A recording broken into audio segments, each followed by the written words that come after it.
يا جماعة صباح الخير. شكلي عامل زي الشمامين الصبح كده. أول ما صاحي السنة النهاردة قلت إيه؟ قلت إن انتوا تقضوا معايا اليوم، سواء حلو سواء وحش، انتوا تقضوا معايا اليوم. طبعا هو اليوم ممكن يبقى ممل جدا لأن الفلوج ده هيطول كتير أوي. حلو، بس أنا دلوقتي صحيت. أنا صحيت بقى إيه؟ أنا صحيت على إيه؟ صحيت على درس. عندي درس وعندي assignment وعندي شغلانة. وطبعا بما اني بجهز لاغنية، تمام، وعندي تصوير كده كده في ايام وبروح المونتاج وبراجع الاغنية مرة واتنين وعشرة ويعني دماغي دي شغالة في الف حاجة. فانا حابب ان انا اتكلم معاكم شوية، بس اوريكم يومي ماشي ازاي وانا بتكلم معاكم. انا دلوقتي هخلص الاول الدرس وبعدها ان شاء الله ممكن نشوف بقى بعدها هنعمل ايه. بس اهم حاجة ما تمشوش من الفيديو علشان خاطر الجديد شديد، والمشاوير اللي هعملها النهارده انتوا لازم تبقوا معايا فيها، سواء حلوه سواء وحشه، سواء ممله سواء مش ممله. انا عارف ان انتوا هتملوا لان الفلوج ده هيطول ساعه. ما تمشوش، ها؟ خليكوا بقى معايا بقى وانا بعمل الدرس. لا استنى عشان مش هينفع كده.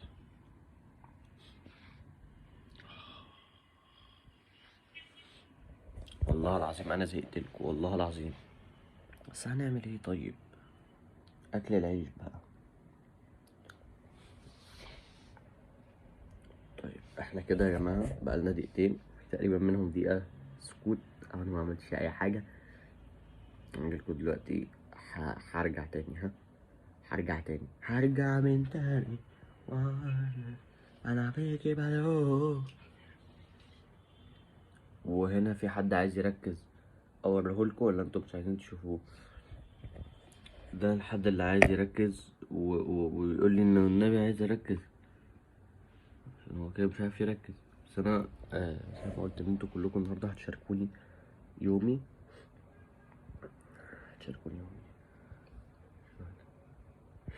مش هينفع ازهق لوحدي. ازهقوا معايا، هو يا نعيش عيشة فل يا اما نزهق. انتوا فاهمين الباقي.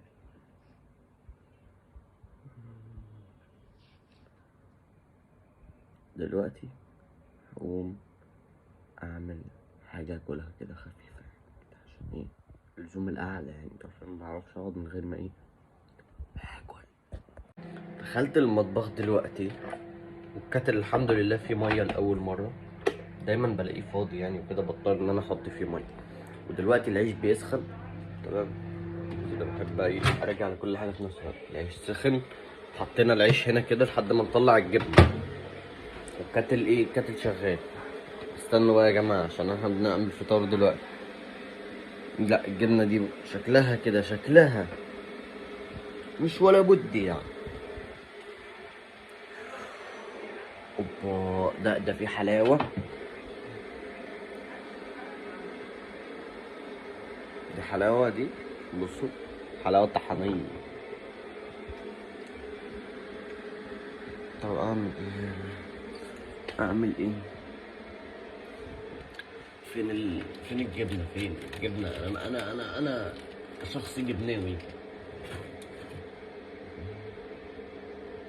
لا ده طبيخ، نفطر طبيخ يبقى مش قادرين نشتغل، يبقى هننام تاني، نرجع ننام تاني. ايه ده؟ في حلاوة طحينية بقى، دي الحلاوة الطحينية اللي على مش دي حلبة حصل. ايه ده؟ حلاوة حلاوة حلاوة حلاوة. ده شمع عسل.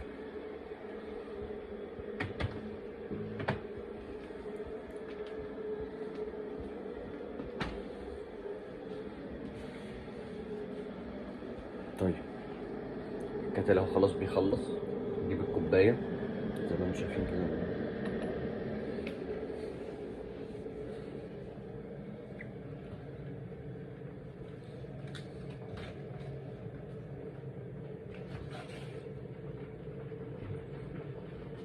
بدور على الشاي بقى ايه ساعة الا ربع. يعني احنا بقى ايه كل حاجة بتخلص كده الحمد لله كده على طول. نقعد بقى ندور على الشاي ساعة الا ربع.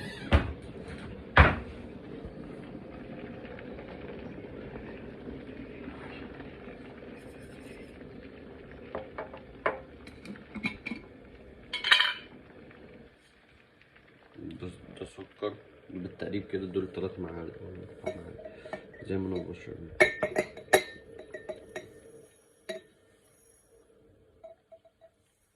بس كده تمام. السكر هنسيب الشاي بقى دلوقتي عشان احنا مش لاقيينه.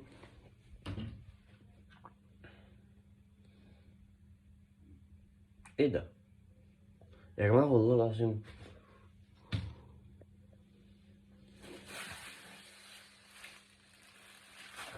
اهو. طب ما الشاي اهو. ده ايه التوهة اللي انا فيها دي؟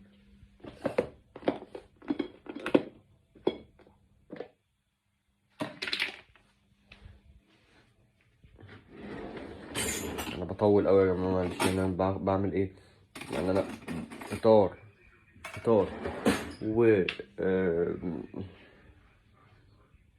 يعني فطار ما ياخدش 5 دقايق، انا بعمله في 4 دقايق عشان تعرفوا بس ان انا قد ايه بطيء.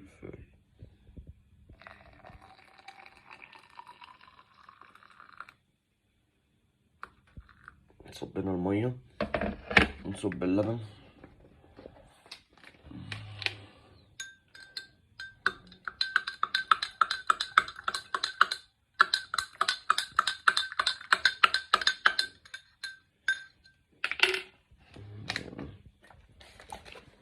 نفتح اللبن كده، نصب اللبن كده ماشي. نغطي اللبن تاني، نروح بقى على الحلاوة اللي مش فاضية تاني نحطها دي كده. نحط بس هنا التليفون كده، نجيب العيش اللي احنا لسه مسخنينه، نجيب الحلاوة.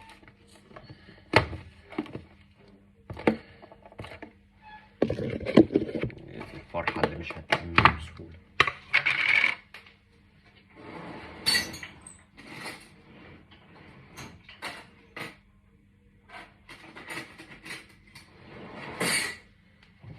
جبنا المعلقة،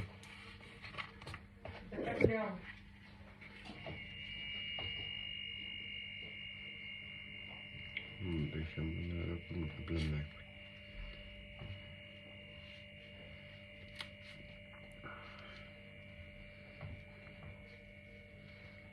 بس حلاوة طحينية، يعني هنقضي على الجامعة الإرهابية عشان احنا بناكل حلاوة طحينية.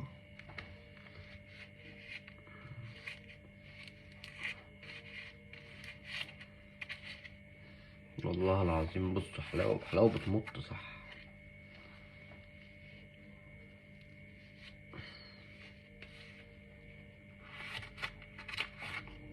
بس كده بس كده. ألف حمد وشكر ليك يا رب. تمت المسألة في 6 دقايق. هو 6 دقايق كنا مخلصين الشاي بلبن ومخلصين الحلاوة، ونشوف بقى الدنيا. نرجع كل حاجة زي ما كانت عشان النظافة من الإيمان.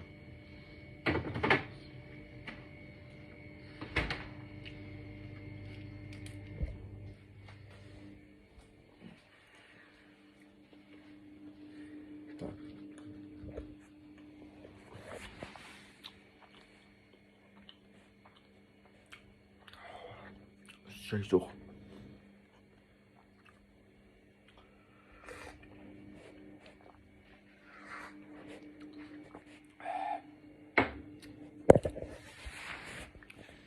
لازم نودي حاجة.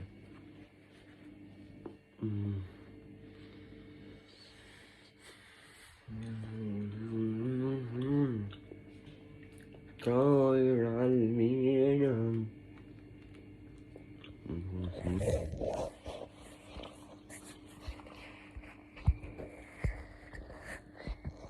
معلش بقى سندوتش هيبقى مغطي عليك شوية.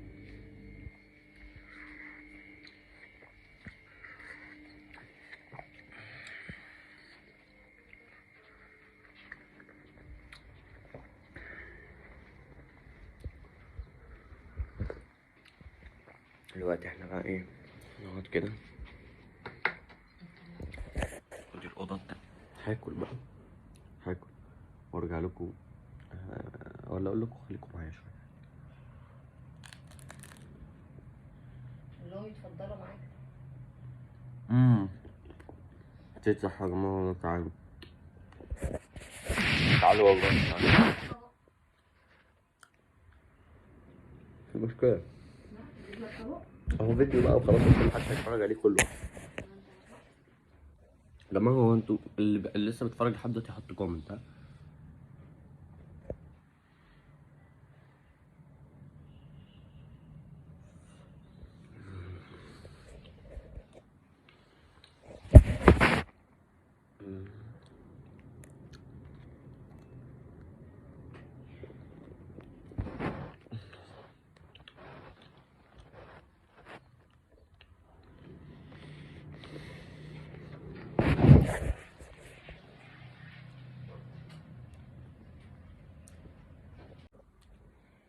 يا جماعه دلوقتي انا خلصت السندوتش الحلاوه البازز.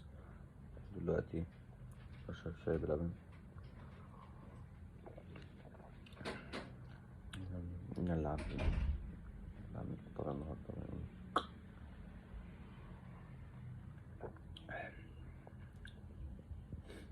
بس المهم يا جماعه برضو ده بدو. ودي صورتي انا مع اصحابي في المدرسه وانا صغير. ودي شنطه حمراء ملهاش اي لازمه. ودي مكنه قهوه تقريبا. ودي بقيه الاوضه.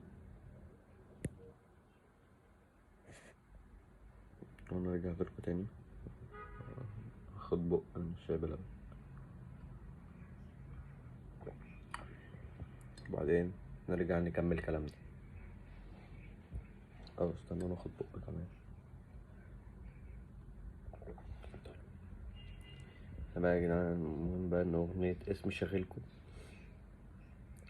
شاغلكو نازلة ان شاء الله، يعني كمان اسبوع ل10 ايام ان شاء الله. يعني بالكتير اوي يوم 1/4 تكون نازلة على اليوتيوب وعلى الساوند كلاود ان شاء الله، احتمال فيسبوك، واحتمال انغامي وسبوتيفاي، بس لسه مش اكيد.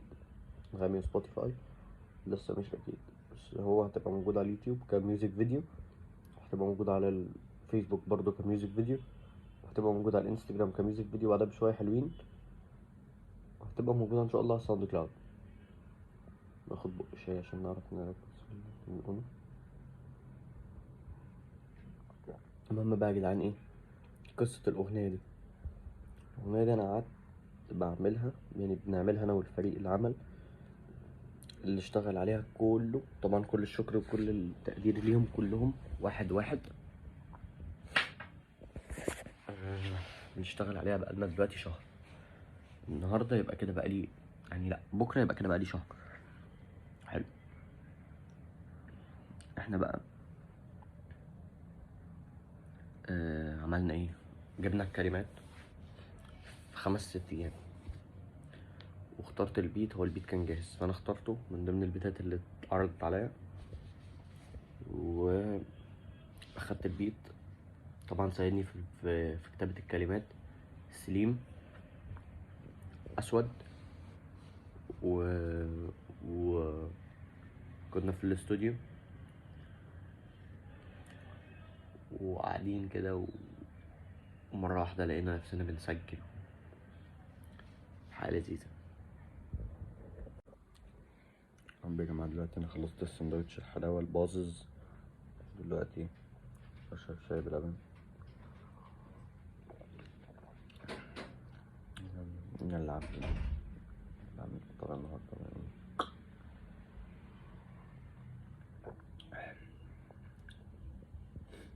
بس المهم يا جماعة برضو ده بدو. ودي صورتي أنا مع أصحابي في المدرسة وأنا صغير. ودي شنطة حمراء ملهاش أي لازمة. ودي مكنة قهوة تقريبا. ودي بقية الأوضة. وانا رجعت لكم تاني خد بق من الشاي بلبن. وبعدين نرجع نكمل كلامنا. استنى ناخد بق كمان. بقى يا جدعان المهم بقى ان اغنية اسمي شاغلكو نازلة ان شاء الله، يعني كمان اسبوع ل10 ايام ان شاء الله، يعني بالكتير اوي يوم 1/4 تكون نازلة على اليوتيوب وعلى الساوند كلاود ان شاء الله، احتمال فيسبوك واحتمال انغامي وسبوتيفاي، بس لسه مش اكيد. انغامي وسبوتيفاي لسه مش اكيد، بس هو هتبقى موجود على اليوتيوب كميوزك فيديو، هتبقى موجود على الفيسبوك برضو كميوزك فيديو، وهتبقى موجود على الانستجرام كميوزك فيديو بعدها بشويه حلوين، وهتبقى موجوده ان شاء الله على الساوند كلاود. ناخد بق شاي عشان نعرف نركز في اللي بنقوله. المهم بقى يا جدعان ايه قصه الاغنيه دي؟ الاغنيه دي انا قعدت بعملها، يعني بنعملها انا والفريق العمل اللي اشتغل عليها كله، طبعا كل الشكر وكل التقدير ليهم كلهم واحد واحد. بنشتغل عليها بقالنا دلوقتي شهر، النهارده يبقى كده بقالي، يعني لا بكره يبقى كده بقالي شهر. حلو. احنا بقى عملنا ايه؟ جبنا الكلمات في 5-6 ايام، واخترت البيت. هو البيت كان جاهز فانا اخترته من ضمن البيتات اللي اتعرضت عليا، واخدت البيت. طبعا ساعدني في كتابة الكلمات سليم اسود، و كنا في الاستوديو وقاعدين كده، ومرة واحدة لقينا نفسنا بنسجل، حاجة لذيذة. فأنا بشكر كل الناس، يعني من غير ما أنسى حد، شكرا لكل واحد ساهم في الموضوع. تعالى تشكر انت، تعالى عشان تفتح الميل بتاعك من هنا. ثانية يا جماعة خليكم معايا عادي، أفتح الميل طبعا. لا عادي خليني. انت خايفة ولا ايه؟ انا مش خايفة. أما انت عايزة ايه؟ افتح الميل. انت عايزة ايه؟ انت عملتي هوت سبوت من عندك انت؟ لا، بتاعك انت تقريبا فتح. طب انت ليه خايفة؟ ها؟ انا عمري ما خايفة. اقسم بالله شكل.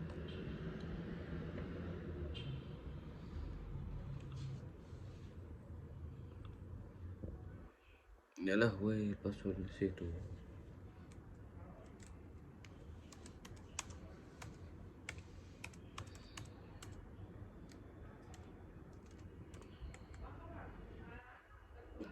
نسيت الباسورد ده يا جدعان. طب اقفل بقى، اقفل لحد ما نشوف موضوع الفصل.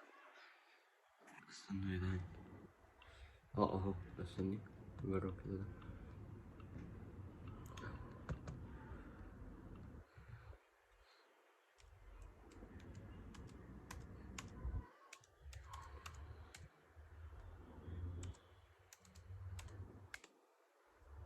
ابديت بس.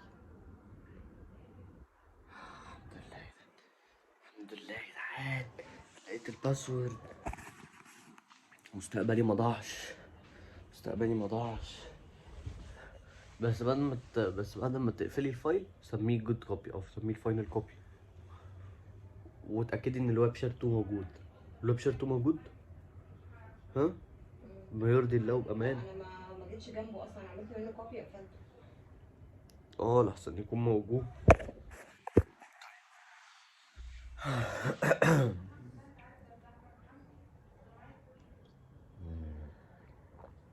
بقى كمان.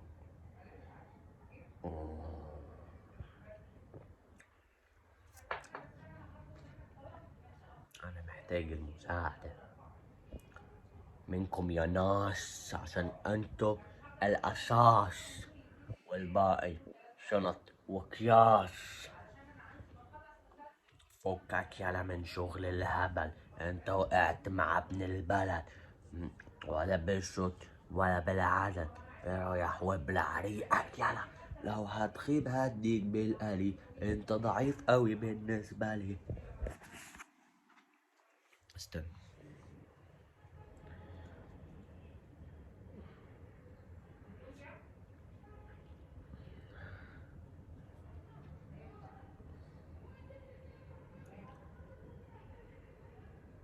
ببعت رسالة يا جدعان سلام.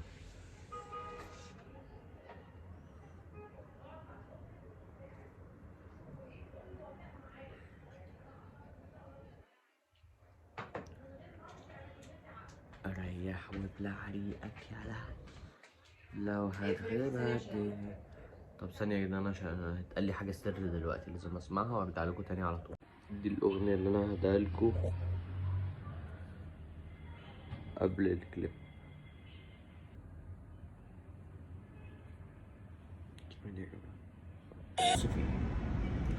He focused on the well-being of society through ethics. Socrates used to question everything and also used to question everyone, even if he know or if he don't know. Socratic seminar is based on open-ended questions. That's why it was named after him, after Socrates, because he used to question everything and everyone.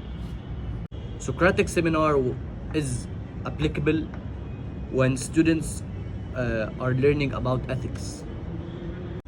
It develops a critical way of thinking for students. Critical thinking was one of the main goals for Socratic seminar. Students created open-ended questions by themselves. They have to discuss their questions through the seminar. The teacher opens the discussion and he leads the discussion for the students to discuss their questions.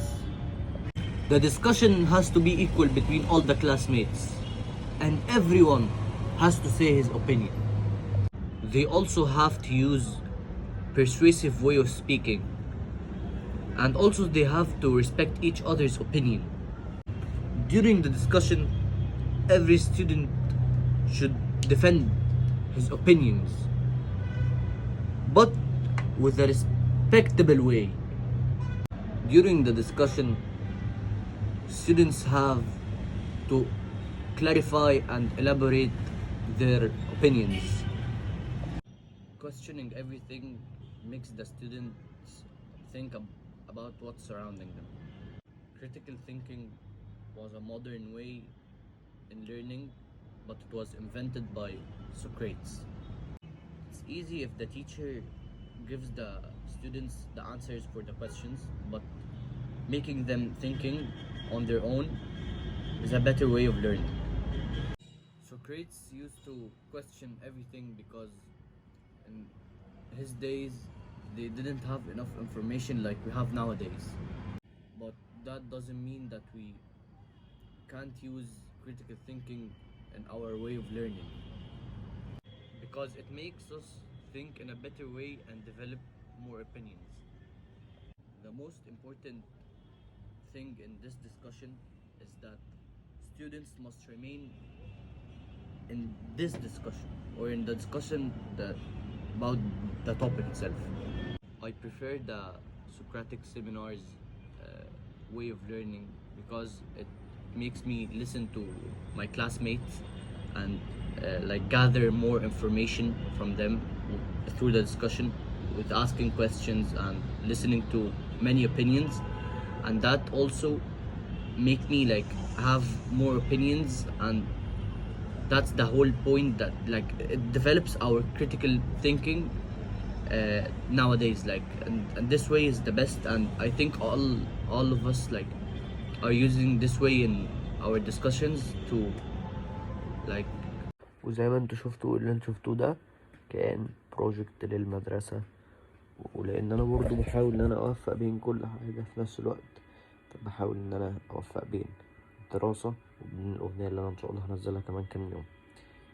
بإذن الله بإذن الله ربنا ان شاء الله يكرم في كل حاجة، وانجح في المدرسة وانجح في نزول الكليب ان شاء الله، ويعمل ضجة ويعجب الناس، وانجح في موضوع الكليب، واكون نجحت في موضوع المدرسة، يكون فريق العمل اللي معايا كله ناجح برضو، لان انا دايما بشتغل على ان لما في حاجة تنجح هي ما نجحتش بس بالشخص اللي هو اللي عمل الأغنية أو اللي غنى والكلام ده، بتبقى ناجحة كمؤسسة. مفيش حد بيعرف ينجح لوحده، لازم اللي بيعرف ينجح ده بينجح بالناس اللي حواليه، أو بالناس اللي بتدعمه، أو بالناس اللي بتديله سبورت، أو بالناس اللي بت... بتبقى في ظهره يعني من الآخر. مينفعش إن أنا عشان نجحت أقول إيه ده أنا أنسب النجاح كله لنفسي، أبقى أنا كده أناني وحد مش كويس. لا طبعا انا بهدي النجاح ده لو الموضوع تم على خير ان شاء الله زي ما انا في بالي، بهدي النجاح ده لكل الناس اللي حواليا، بعت لهم البوسه دي. طب يرضي حضرتك ان انا ارقص لناس بالمستوى ده؟ انا اكاد اجزم ان مفيش ولا واحد فيهم عنده ايميل ادريس ولا حتى ICQ. طب يعني ايه الضرر في ده؟ انت حضرتك بتتكلم كده ليه؟ جهاز النطق عندك يعني مخارج الفاظك مش. طب في دكتور فوناتكس كويس قوي انا اعرفه، اديني الايميل ادريس بتاعك وانا ابعت لك عنوانه. انا zizi@hotmail.com. انا ازرق قابل لي مذيع من نات TV. بص يا بنت الحلال، انا هسيبك تتخلصي من الامراض اللي عندك دي، ها؟ لانك هترقصي ازاي بقى ما اعرفش، تضربي لك حجرين، تتشقلبي في ازازه بيره، اللي انت عايزه تعمليه، بس المهم ارجع الاقيك متدرمغه على المسرح. As you light. What's going on? You go banana? الولية دي هي الساعة فيها ايه؟ فيها GPS. انت حطيت لي GPS في الساعة؟ طب ما انت حاطه لي GPS في الميداليه. انت بتشك فيا؟ ما انت بتشك فيا. انت بتراقبني؟ ما انت بتراقبيني. انت بتلاعبني؟ ما انت بتلاعبيني. ما عشان ديل الكلب عمره ما هي. ماما الساعة كام؟ 12 باين. ايه؟ 12 مش سامع.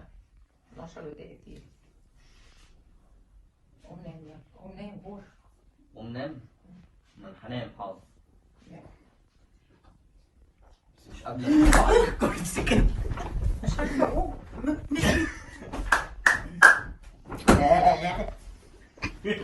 لا عمر بص، انا قلت لك 100 مرة لما تتنيل ب 60 نيلة. ما بحبش حد يتنيل.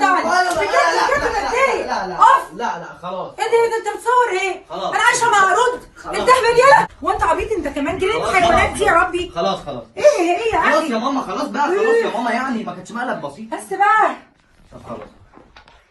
شوفي يا ماما. لا ليه كده كمان بقى ليه كده ليه طب انا بديكي ميه تشربي.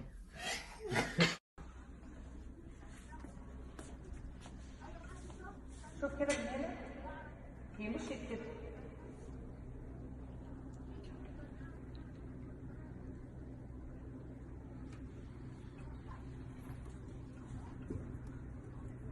استنى ادخلي بس، الامن اهو هيقول لك. امن ايه بس؟ ادخلي يا ولاد بس ياكلوا حرام. ياكلوا ايه؟ حرام ايه؟ واحنا مقدرين شقه مفروشه. عمر ده سجق ولحمه. سجق ولحمه ده انت بقى عندك دم. اوعى ادخلي بس واحنا اقول لك ما اقولكش. اقول لك ما اقولكيش. اقول لك ما اقولكش. اقول لك ما اقولكيش. اقول لك ما اقولكش. اقول لك ما اقولكيش. اقول لك ما اقولكيش. اقول لك ما اقولكش. ما اقولكش. ده على دي مش امك، ضم انا. يا حبيبي الاثنين ولادي ثقة في الله، نسر السعيد رقم 1 ان شاء الله، رقم 1 باذن الله.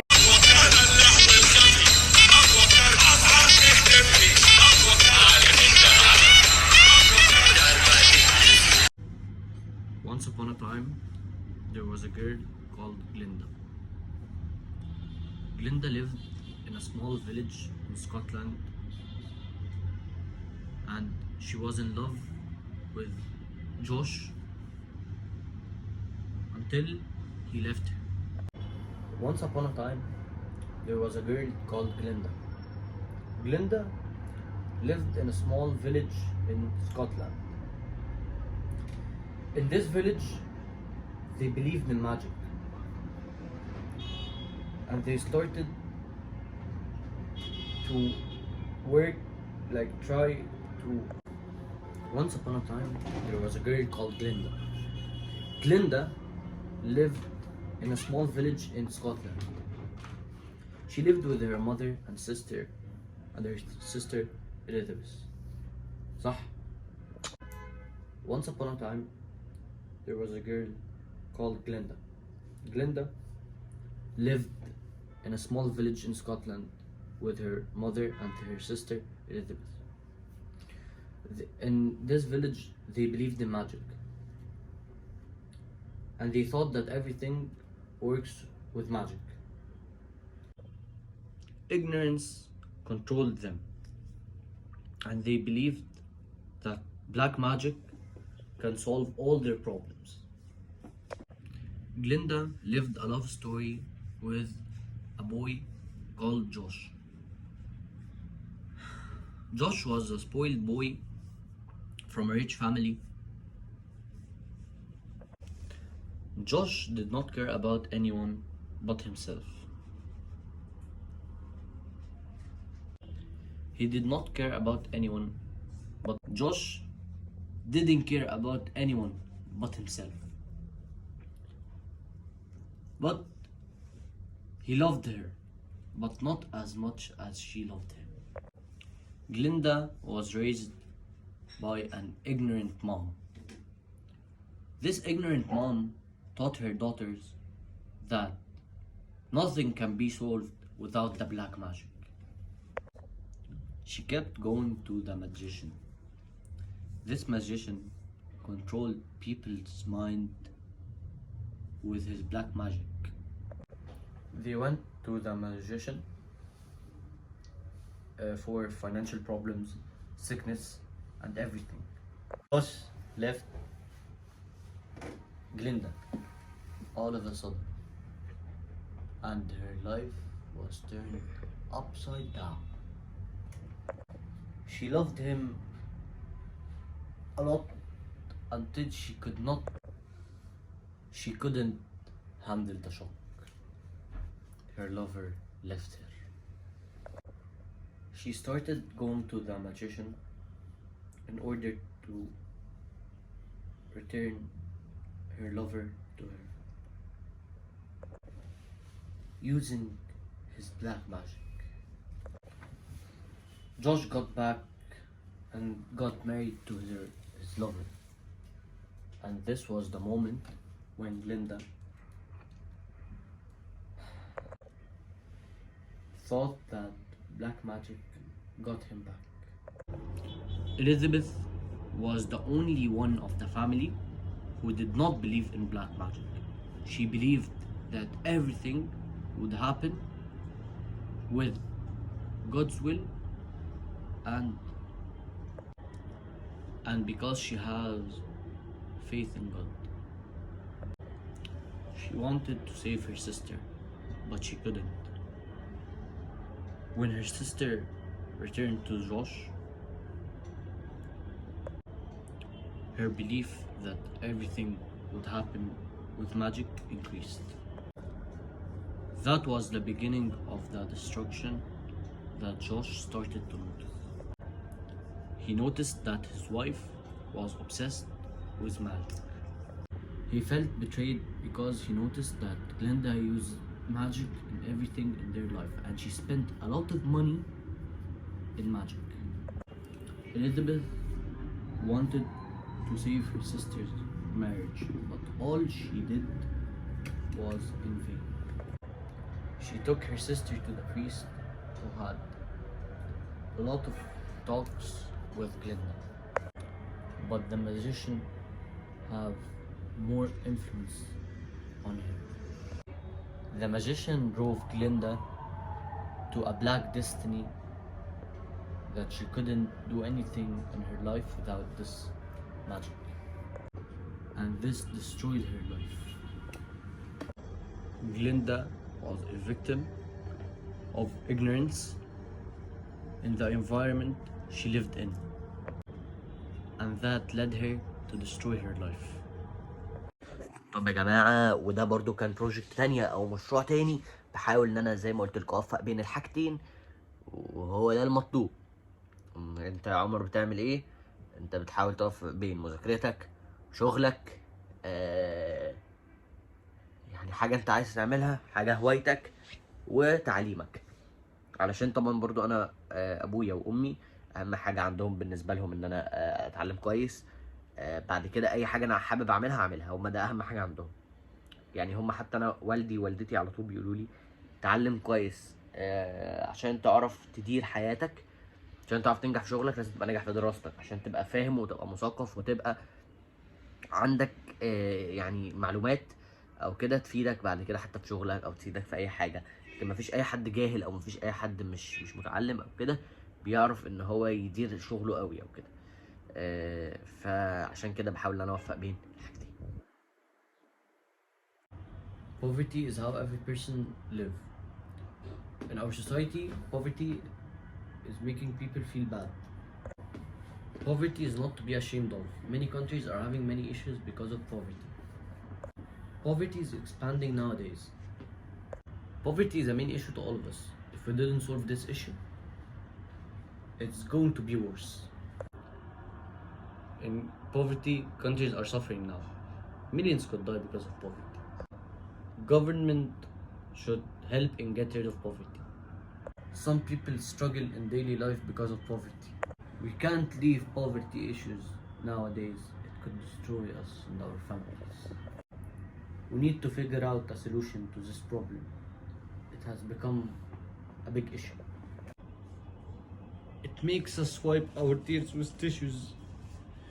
People are now sleeping in the streets. They don't have a place to stay because they don't have money to pay. There will always come a day everyone is having ups and downs. Poverty is downs and a bad thing. Dealing with poverty has its own benefits. Goals will be achieved if poverty ended.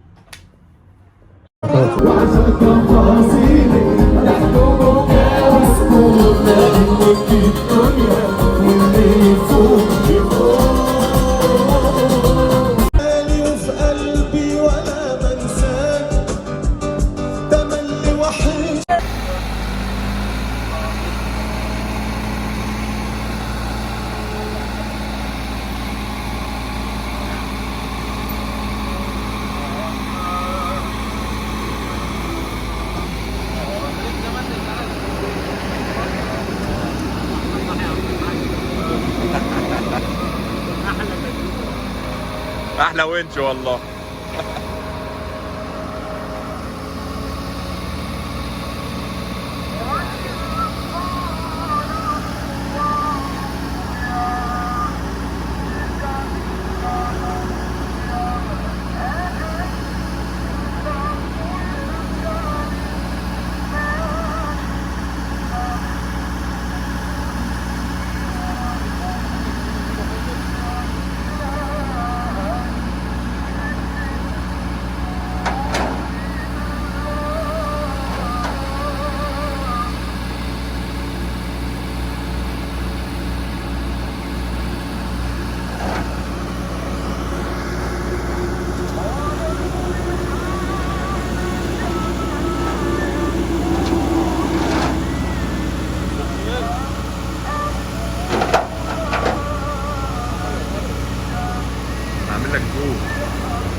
دلوقتي ماشيين ماشي بس العداد زيرو. انتوا تفتكروا احنا ماشيين على ايه؟ طب يا جماعه هو كل القصه ان احنا كنا جايين من الساحل وماشيين على طريق العلمين، فمره واحده عجله الكاوتش راح كده ماشي، فركنا وجينا نعملها، وبعد ما عملناها راحت عملت زي عملت تاني ماشي. احنا رحنا عملنا ايه؟ اتصلنا بالونش، قالوا ايوه يا ونش، فراح قال لك احنا هناخد من هنا لحد الواحد عمر، يعني اقل من 100 كيلو او اقل من 70 كيلو كده ولا حاجه، قال لك هناخد 2200 جنيه، وفي الاخر نزلنا معاهم ل 1000 ونص. تمام. بس هو بصراحه يعني هي بصراحه كانت تجربه حلوه قوي ان انا اول مره ليا اركب ونش ماشي، وبابا برضو. انت ايه رايك؟ لا انا اول مره اركب ونش بس قلت افرحك. هي دي الابهات والله يا جماعه. طب يا جماعه، هو كل القصه ان احنا كنا جايين من الساحل وماشيين على طريق العلمين، فمره واحده عجله الكاوتش راح كده ماشي، فركنا وجينا نعملها، وبعد ما عملناها راحت عملت زي عملت تاني ماشي. احنا رحنا عملنا ايه؟ اتصلنا بالونش، قالوا ايوه يا ونش، فراح قال لك احنا هناخد من هنا لحد الواحد عمر، يعني اقل من 100 كيلو او اقل من 70 كيلو كده ولا حاجه، قال لك هناخد 2200 جنيه، وفي الاخر نزلنا معاهم ل 1000 ونص. تمام. بس هو بصراحه يعني هي بصراحه كانت تجربه حلوه قوي، ان انا اول مره ليا اركب ونش ماشي، وبابا برضه. انت ايه رايك؟ لا انا اول مره اركب ونش، بس قلت افرحك. هي دي الابهات والله يا جماعه.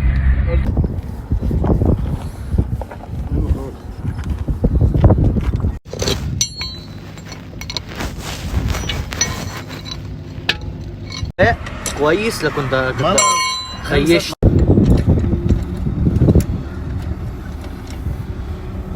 شفت هذا اللي كنت خايف منه انا. 180 والله العظيم 3. انت لو مش سواق. الفنانة وفاء عامر. وفاء عامر عندها ابن وحيد اسمه عمر، وبتهتم الفنانة وفاء عامر بكل تفاصيل حياته من صغره لحد دلوقتي لأنه ابنها الوحيد. وعمر من صغره كان بيرافقها في كذا مناسبة، ودلوقتي عمر كبر واتغير شكله تماما، وعمر دلوقتي بقى من المشهورين بسبب الفيديوهات اللي بيعملها سواء مع وفاء عامر أو أصدقائه. ودايما بيقوم عمر ابن الفنانة وفاء عامر بعمل مقالب فيها وبيصورها من غير ما تعرف، وبيبتكر في كل مرة فكرة مش بتخطر على بال والدته، وده بينتج عنه رد فعل قوي ومختلف عن المقلب اللي قبله. وكان آخر مقلب لما حط عمر والدته وفاء في مقلب قص الشعر، وبين لها إنه قص خصلة من شعرها بمكنة الحلاقة، والمقلب ده خلى وفاء عامر تنفعل عليه بشدة وضربته لحد ما قال لها إنه مقلب. الفنان أحمد صيام. بقول مش ماشي بالاصول، مهما دور مش هتلاقي حد هنا بوفائي. طب انت لو قابلت صاحب جدع تبقى زيه مهما كانت فيك البدع.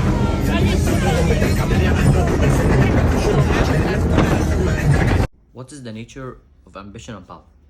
Ambition controls our desires. Maybe you think it's a strange sentence, but the truth is when we have high ambitions and hopes, they control our wants in life. Ambition have a magical power that can turn a lazy creature into a working machine. Ambition has the power of turning someone weak, into a strong person who has a total control over his or her life. It gives us a sense of motivation and a direction towards our goals in life.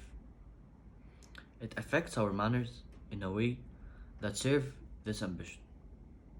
Setting a goal, target, or purpose that has the power of a magic on every person's life.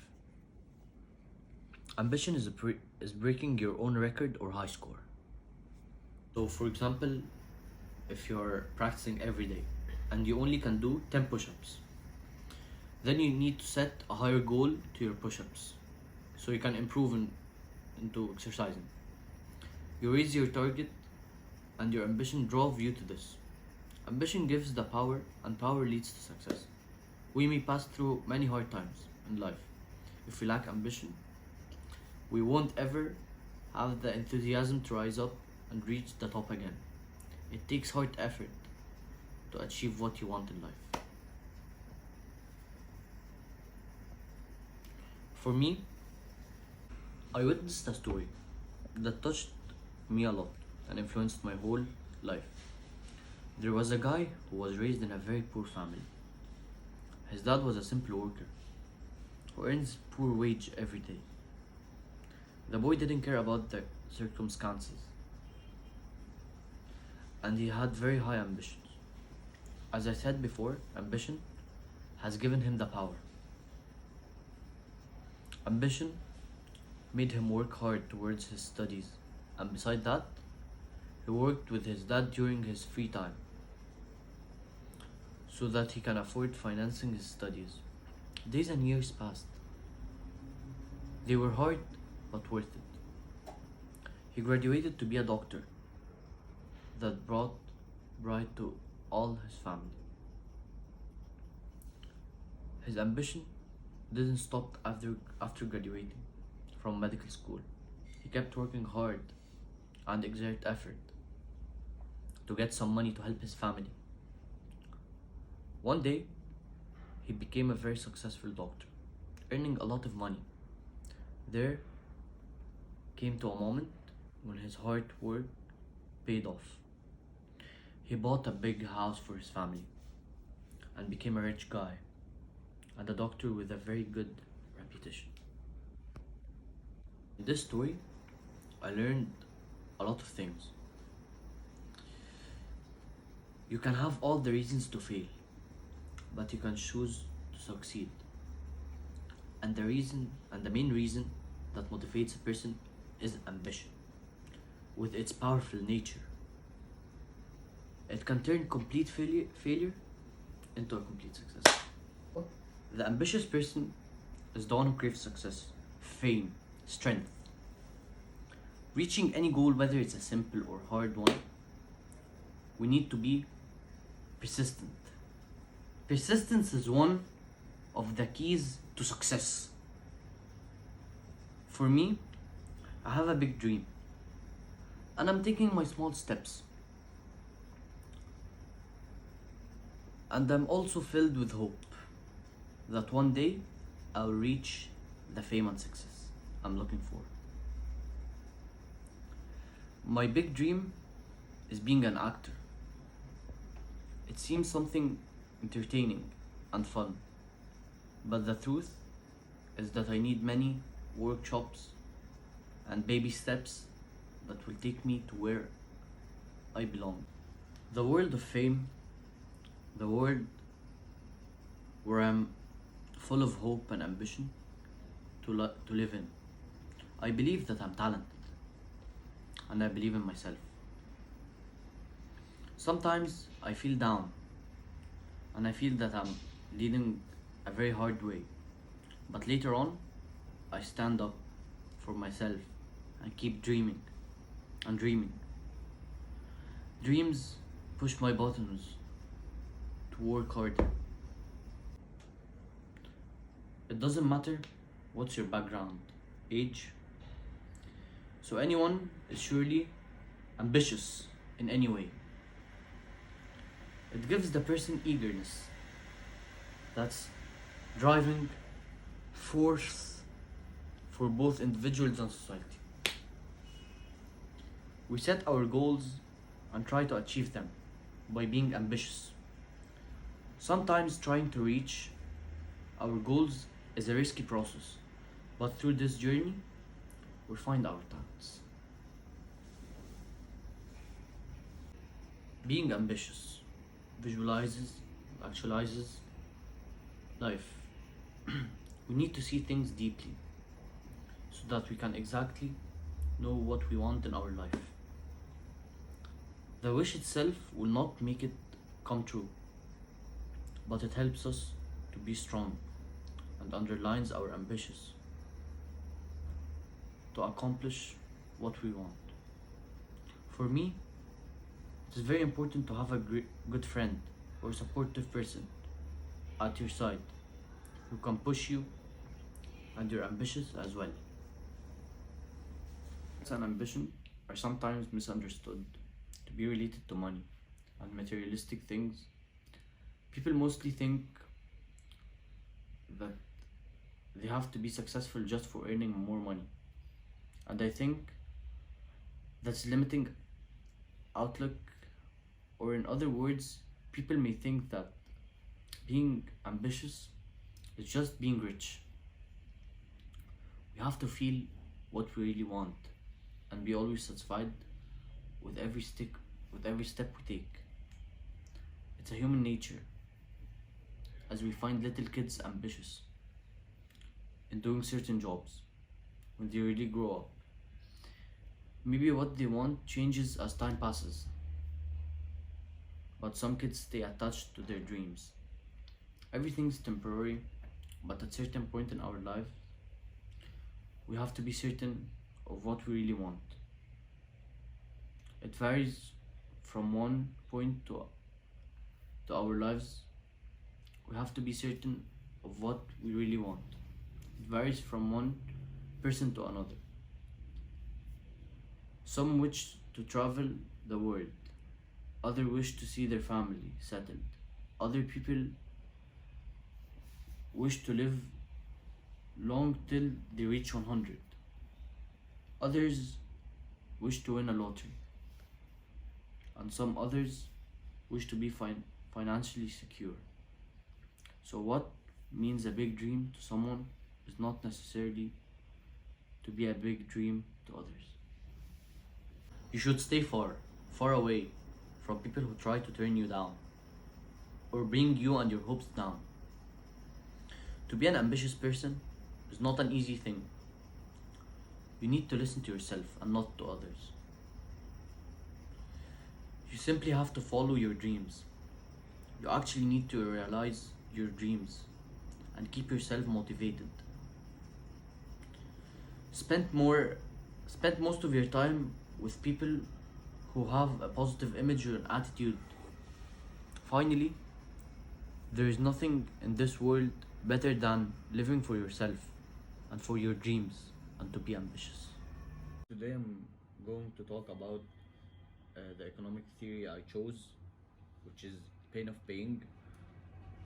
And pain of paying is when all people suffer from buying a lot or from paying a lot of money. Paying is painful to all of us. So this theory, the pain of paying, it's trying to find a way to us to make paying less painful. This theory was made by Ofer Ziller-Meyer. He was studying in the University of Karaj Milan. His supervisor was George Lowenstein. لا لازم نعيد. Where and when was the economic theory created? The pain of paying is a concept from behavioral economics that appeared in لازم نعيد. Where and when was the economic theory created? The pain of paying is a concept from behavioral economics that appeared in Pittsburgh, Pennsylvania. Okay.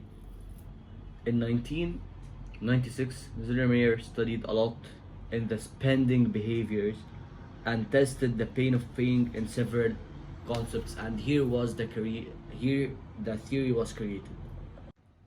What is the pain of paying? After researches, consumers appear to be preferring the least painful methods of paying from avoiding the negative emotions they might experience during paying for a good or a service. So the pain is different from a person to another, and how each person feel is different than the feelings of another person.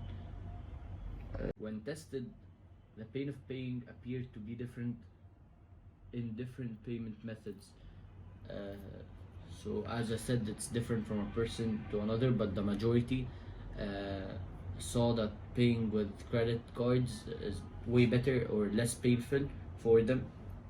And so the question here is that it is plastic or paper payment, which is better? And here comes the card payment. Using credit cards is considered one of the payment methods that is less painful, as it reduces the impulse of control on your spending. So when you walk with a card, for example, and you start buying things, the levels of paying through credit card and contactless cards are very low compared to the pain experienced when using cash. As I said, when you walk with your plastic card, it's better than walking with paper cash, because it's less painful, because psychologically it's less painful. And mobile payments, and this is the least painful method out of all. Mobile payments were tested to be the least painful of all. Some researchers found that it has the same effect just like the card payment, and others said that it is the least painful as mobiles are not only used for payments. We use our mobiles in everything, so it's gonna be easier for us to pay with our mobiles through like transactions and stuff, rather than paying with cash and rather than paying with credit cards. So now we have the most painful is paying in paper cash, the second painful is paying with cards, and the least painful is mobile payments. ستوب عشان تبقى عارف حلو الفكرة. الفيديو. كله حلو. فاضل دي ودي بس كده. ده مش هيكمل اصلا، ده 5 دقايق الحاجات دي. انت بتبقى شاطر بتبقى عارف. استنى اشوف. Useful theory and its benefits. All sellers are trying their best to use the less painful way for the consumers, so that they can buy more, so the sellers can benefit more or have more profit from them. So most of the sellers nowadays, like, they are trying their best to make it easier to consumers to like use the payment method of their mobile transactions, credit cards, not only cash. Like when you go to any store now, they have the three payment methods available. Not all, but most of them. This is considered a strong point for manufacturers and vendors to know the least painful methods of payment and make them more available, so that they can benefit more, as I said. And that's it. And here, in conclusion,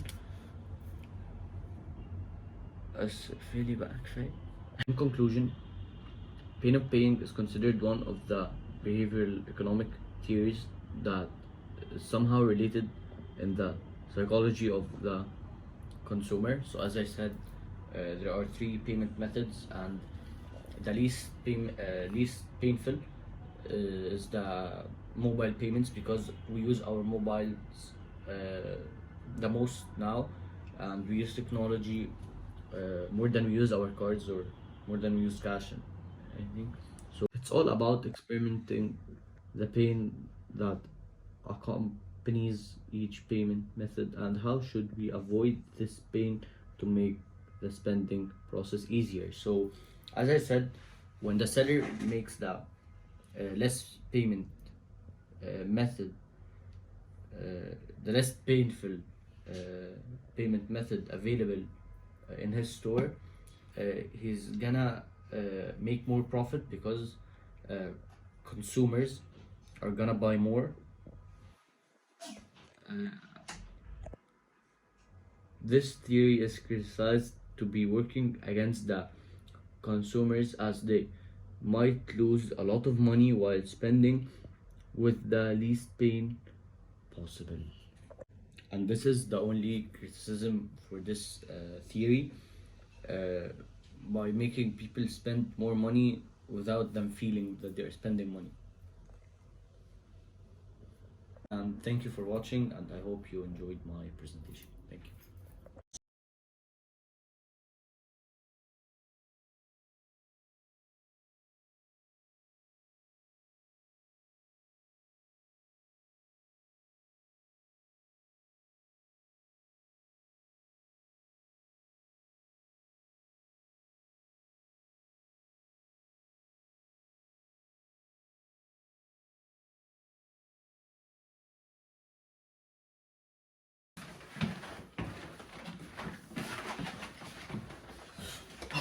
Buddha, I found the box.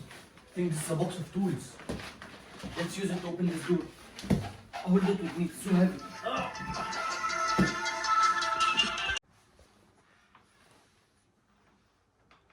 Omar, look over there. There is a strange door.